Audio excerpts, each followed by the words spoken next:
По повеќе од 10 години во Здравствениот дом Скопје во поликлиника Букурешт се отвара нов кабинет за страбизам во делот на офталмологијата. Во Скопје нема друг ваков кабинет на секундарно ниво, па сите пациенти за оваа диагностичка процедура се упатувани на терциерно ниво, односно на клиника. Има над 1700 пациенти годишно кои што се упатувани на клиника, од кои најмалку 300 се упатувани од Здравствен дом Скопје.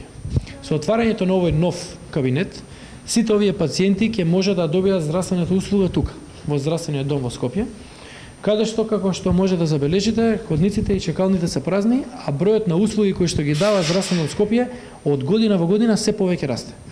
Ако во 2011 година имало 388.000 услуги кои што ги дале, оваа година тој број ќе биде некаде околу 500.000 или нешто над 490.000 услуги.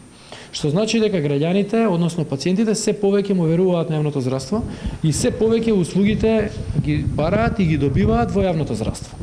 Тодоров посочи дека со отварањето на овој кабинет, иако ќе биде единствен на секундарно ниво во Скопје, ќе можат да се апсорбираат повеќе од 80% од вкупниот број на пациенти кои што сега одат на клиника. Во кабинетот за страбизам ќе работи обучен персонал, докторката била на едномесечна едукација во Словенија, а сестрата во Нови Сад.